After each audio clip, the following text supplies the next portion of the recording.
दुनिया के कई हिस्सों में बढ़ते तनाव का असर अब ऊर्जा बाजार पर भी दिखाई देने लगा है। खासतौर पर मध्य पूर्व में चल रहे टकराव के कारण तेल और गैस की सप्लाई को लेकर वैश्विक स्तर पर चिंता बढ़ गई है। इसी स्थिति को देखते हुए भारत सरकार भी सतर्क हो गई है। हाल ही में प्रधानमंत्री नरेंद्र मोदी की अध्यक्षता में हुई कैबिनेट बैठक में ऊर्जा आपूर्ति की स्थिति की विस्तार से समीक्षा की गई। सरकार का साफ कहना है कि फिलहाल देश में एलपीजी या अन्य गैसों की कोई कमी नहीं है, लेकिन वैश्विक हालात को देखते हुए पहले से तैयारी करना जरूरी है, ताकि अगर अंतर्राष्ट्रीय बाजार में आपूर्ति प्रभावित हो तो भी भारत में आम लोगों को परेशानी न झेलनी पड़े। कैबिनेट बैठक में प्रधानमंत्री ने संबंधित मंत्रालयों को स्पष्ट निर्देश दिया है कि चाहे अंतर्राष्ट्रीय संकट कितना भी क्यों न बढ़ जाए, भारत में घरेलू गैस की सप्लाई प्रभावित नहीं होनी चाहिए। एलपीजी, सीएनजी और पीएनजी जैसी जरूरी ऊर्जा सेवाओं को लगातार जारी रखना सरकार की पहली प्राथमिकता है।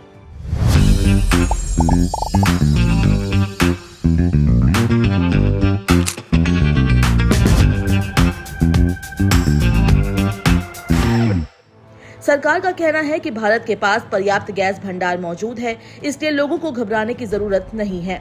फिर भी सरकार संभावित चुनौतियों को देखते हुए पहले से कई रणनीतिक कदम उठा रही है।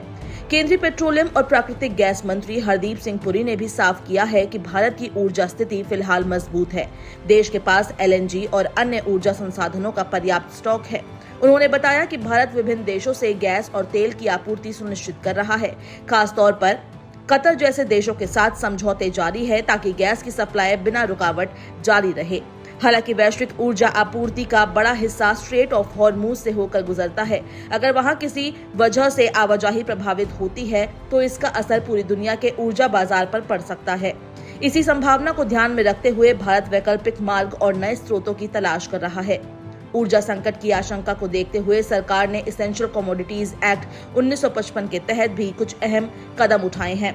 इसके अंतर्गत गैस की सप्लाई को नियंत्रित करने और जरूरत के अनुसार प्राथमिकता तय करने के लिए नए निर्देश जारी किए गए हैं। सरकार ने यह भी तय किया है कि घरेलू रसोई गैस की सप्लाई को सबसे पहले प्राथमिकता दी जाए, उसके बाद ही कमर्शियल उपयोग के लिए गैस उपलब्ध कराई जाएगी। सरकार ने देश की तेल और गैस कंपनियों को उत्पादन बढ़ाने के लिए निर्देश दिए हैं। शुरुआती रिपोर्ट्स के अनुसार इस फैसले के बाद एलपीजी उत्पादन में लगभग 10% तक बढ़ोतरी देखने को मिली है, जिसका मकसद ये सुनिश्चित करना है कि अगर अंतर्राष्ट्रीय आपूर्ति में कुछ समय के लिए रुकावट भी आए तो भी देश में गैस की उपलब्धता बनी रहे।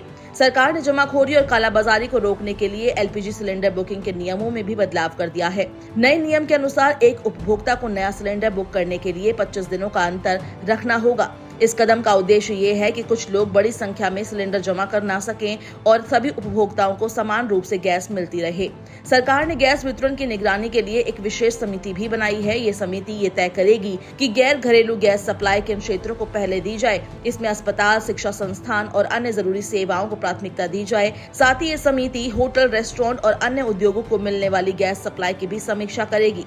भारत दुनिया का तीसरा सबसे बड़ा तेल आयातक देश है और अपनी जरूरत का लगभग 85 से 90% तेल विदेशों से मंगाता है। ऐसे में अगर वैश्विक स्तर पर लंबे समय तक संकट बना रहता है तो पेट्रोल, डीजल की कीमतें, महंगाई और देश के आयात बिल पर दबाव पड़ सकता है।